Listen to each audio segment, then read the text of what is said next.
Hi, this is Professor Grodman calling, not calling, but speaking by, I guess, cell phone, and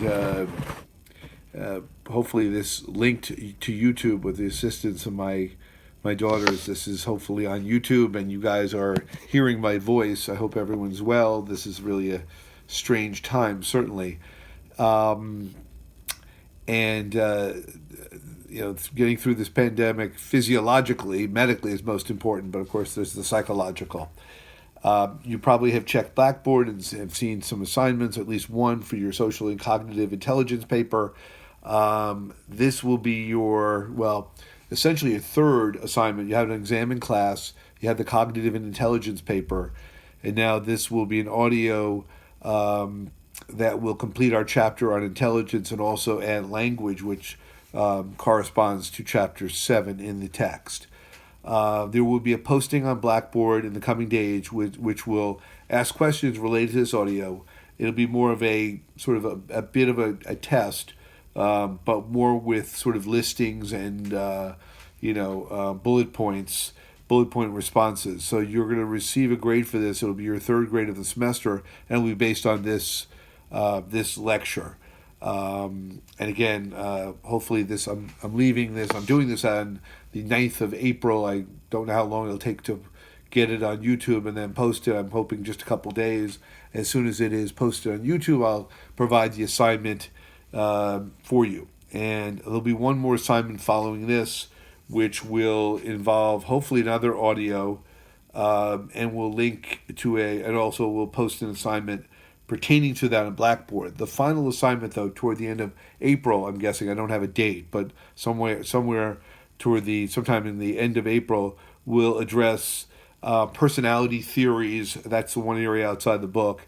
And I'm probably also going to ask you some questions pertaining to memory and learning, because we never had exam two, so probably makes sense to add a few things to that. Maybe a question on sleep too, but that would also be in sort of a short answer bullet point form. That'll be longer. It's 40 points. I haven't even gotten to that yet, but that will be something along those lines. If we can't get this audio going, well, it would be an outline form, but hopefully it'll be the second audio. Okay, I'm just looking at some notes here. Don't normally work this way, so this is all sort of new. In terms of intelligence, just to finish off, we've talked about intelligence, or you've seen the outline on cognitive and social intelligence and different IQ tests. I think the terms reliability and validity were used. Validity is the more important of the two, measures what it's supposed to. A reliable test denotes consistency. Intelligence testing has been around for over 100 years, started in France. When it came to the U.S., the first intelligence test which was used was the Stanford Binet intelligence test. And there was a study pertaining to that test in the around 1916, a study which began called the Terman study or Termain study, Terman study, which looked at children who scored the top 2% of the Stanford Binet instrument. At that point, 150 was a score in the top 2% of the population. Today it would be 130. And what they wanted to see was they wanted to see how these kids would do not only on that instrument, the Stanford Binet, but over a long period of time, over the course of decades, not simply just based on IQ, but based on other metrics such as education, income, even longevity, if you look far enough out in the lifespan. And this is essentially what they did. They looked at, over the course of many decades, the level of sort of functioning based on these metrics of these former kids, or initially kids, who had scored in the top 2% based on the Stanford Binet IQ test. And, what would you suspect, or what would your expectations be, or hypotheses be regarding, people who score very high in IQ? It would make sense they have more education, possibly, probably come from higher education and income backgrounds, which is true. And what it turned out was, yes, as they got into adolescence and adulthood, young adulthood, they were more educated. Eventually, later on, it showed that they were making more money, and actually living longer, which is sort of interesting, right? People who make it actually it doesn't necessarily just connect to IQ that you live longer, but people who are middle class or upper middle class or higher tend to live longer than lower income and lower educated people, and that was part of this. But they've also looked at this, also found that IQ is a factor, and there have been other studies supporting that too. That high IQ has some relationship to greater longevity, longer you live. However, there is a contradictory finding. There was one, and that was that they had a very high rate. This group, this Tremaine study, this cohort group had a very high rate of suicidality, which is rather fascinating and perplexing. I don't think it could be definitively proven, but I think there are things that have been hypothesized about this, that maybe the level of expectation was very high because these kids, as children, had scored so high and made it more difficult in terms of their adulthood. It may have been that this is something that was surmised or brought up in a NCC class, that if you score that high, you have fewer people like yourself. Your reference group is smaller, and maybe you feel more alienated. There has been, for a long time, some position that there's a position, sociology, Durkheim talked about this, Emil Durkheim, that alienated people are more prone to suicide. So maybe that was a part of it. Nonetheless, scoring high on IQ seemed to be a positive, except for that rather big negative of suicidality. Another study, this is separate from Tremaine, a more recent study, not all that recent, but certainly much more recent than the initial Tremaine study, and that is related to a social program connected to the Johnson administration and the war on poverty called Project Head Start. And this looked at, the Project Head Start has to do with giving enrichment, particularly preschool enrichment, to children, young kids especially, who are from socially and economically, or really economically disadvantaged backgrounds and educationally. I don't know necessarily socially. You can certainly have social advantages and be, not have a lot of money. But I think economically and educationally, it was intended to be a program for kids who were from lower income backgrounds with less education. And they did a particular study with Project Head Start in the early 1970s. It was called the Milwaukee Project. And it involved kids from preschool age kids from Milwaukee, Wisconsin, who were from, I guess, some of the lowest income areas of the city. And they gave them a standardized IQ, either it was a Binet or a Wechsler, or those are the two most commonly used tests, as we've talked about. There are a few others, but and they tested their IQs, and their baseline, their initial measure, came out really low, about 75, which is considered borderline intellectually disabled or borderline mentally retarded. And that's about the bottom fifth of the population, bottom 5%, not fifth, but bottom 5% of the population. Now, IQ is only a moderately valid measure of intelligence because, intelligence is so broad, it's so multifactorial, and obviously emotional and social intelligence you guys wrote about is proof of that. But, these are still very, very disturbing scores in the sense that, the population average is 100, and this is, well below that.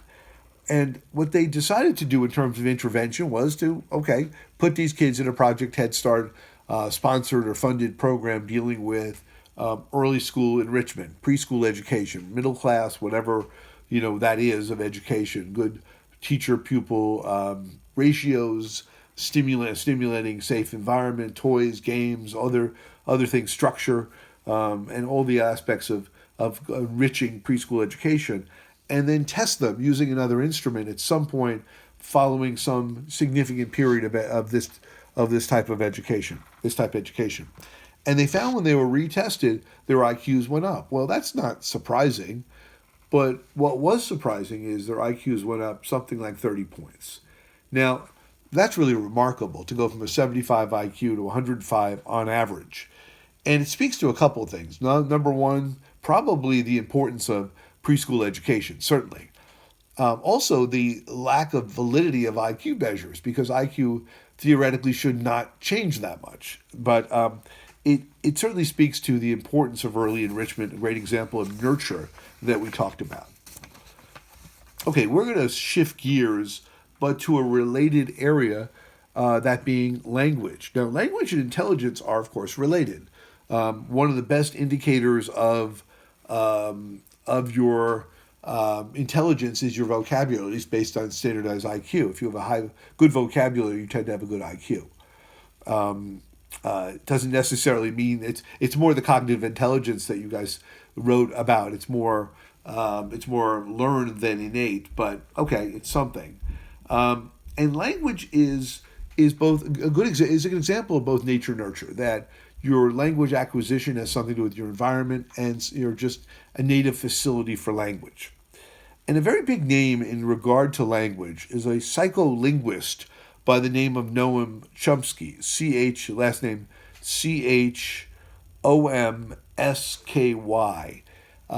He is referred to as a nativist thinker. That basically it was his position that language is at least partially, if not a good chunk of it, probably 50%, if not more, inborn or innate. We have this capacity to learn language. And he has two examples that really sort of do illustrate this component of this nativist perspective. One is something called, you may have heard of these, but one is called the critical or sensitive period for language development. And this is the notion that language is learned most easily when you're young, probably in the first couple of years of life, maybe extending, according to Chomsky, up to around age 10 or 12, but certainly in childhood, infancy, toddlerhood, childhood, somewhere in that continuum. And that, this has been shown, it's been shown that a 5-year-old will learn a second language more quickly if introduced to it than a 20-year-old. And that's really not consistent with what you normally find. If you ask a 20-year-old and a 5-year-old of, I guess, comparable intelligence, although they're different ages and different points developmentally, if you gave them some sort of instrument, the 20-year-old's going to perform better in terms of memory, attention, their ability to think philosophically, scientifically, or sometimes known as abstract thinking.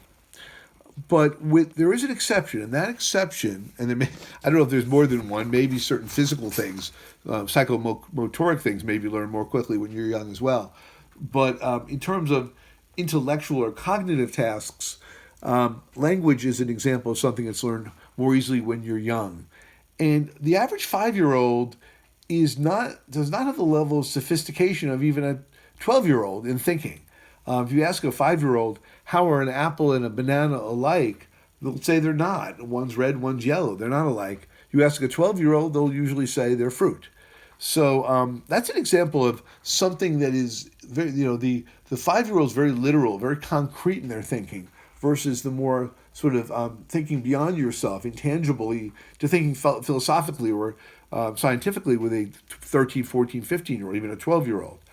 But this is an exception with language, that a 5-year-old learns more quickly and more easily. Also, if you've noticed that if you're bilingual, or if you know people who are, if they learn a second language, simultaneously with their first, they'll probably speak both as if they're native. Even if you take a second language when you're very young, a course in it, or you're exposed to it, you move to a new place, you'll probably speak as if you're native to that dialect or that region. But if you're 20 or even 15, it sort of ends at around 12, you're probably not going to speak as if you're native. You're going to have the accent of your native language, not of the newly acquired language. And so why is that? Well, it has something to do with something biological, what Chomsky refers to as the critical or sensitive period for language development. Now, that's one component of it, one characteristic of this nativist perspective by Chomsky. The other piece is something he calls universal grammar, that language is not only learned best when you're young, but it's learned in a certain order or sequence. So think about it. Do you run before you walk? Generally not. You normally crawl. Before that, you sat up. And then after you crawl, you stand, you take a step, and then eventually you run. There's a sequential nature to motoric development, gross motoric development. Well, the same is true, according to Chomsky, with language. And again, he calls this universal grammar, that we don't speak in sentences first. At first, you speak, maybe you make a sound or two, or sort of something approaching a word. He calls this babbling. And babbling occurs usually around 6 months, 6 months of age, around 6 months. The first sounds appear, followed by around a year, give or take, one word, and then around two word combinations, about 2 years. Sentences around three, and that yes, there is a range here in terms of the when these milestones are achieved, but maybe one person's much more precocious or earlier than the other, but that range is normal up to a point, but that sequence is usually maintained from babbling to one word to two-word combinations to sentences. Usually don't. I mean, there are cases of people who are there's a degree of mutism or selective mutism where they don't speak, and all of a sudden they're expressing themselves. There's that sort of, I don't know if it's a myth with Einstein, but there's sort of that sort of notion that Einstein didn't start to speak until he was 4. Could have been connected to a form of autism today called Asperger's. I don't know, and I don't know if that's clearly clearly understood. But in most cases, again, there is this developmental sequence that is universal, and the universality of it, whether you speak Spanish or French or Swahili or Dutch or whatever it may be, is really remarkable and does speak to something about some innate ability, some inborn capacity that we have, that the language, irregardless of the language, I should say, is irregardless of the language, we seem to develop the language in the same order or sequence. The developmental the milestones may be a bit different, but the sequencing tends to be pretty consistent and pretty uniform. Okay, so we've talked about intelligence, or at least we sort of finished off talking a bit about intelligence and a little bit about language. There hopefully expect there will be a assignment I'll put up for you on Blackboard that will ask questions specific to this. Not very lengthy lecture. I know that I speak quickly, so we got through this pretty quickly, and you can hopefully replay this and respond to the inquiries that I will provide. Okay, I will speak to you soon. I should add that you will have another assignment besides this in the coming weeks, which will be a bit more, the last one, more comprehensive, and will involve theories of personality. That's a big area, so that's going to be hopefully a big audio covering a lot of ground, and that test that you'll get there will cover personality and a few other areas from early on in the semester, and I'll be clear as to what you'll need to know, and it'll be done by some sort of, not multiple choice test, but some series of questions that you will receive. Okay, hope all is well and everyone is safe. I'm going to cut the tape now. Bye.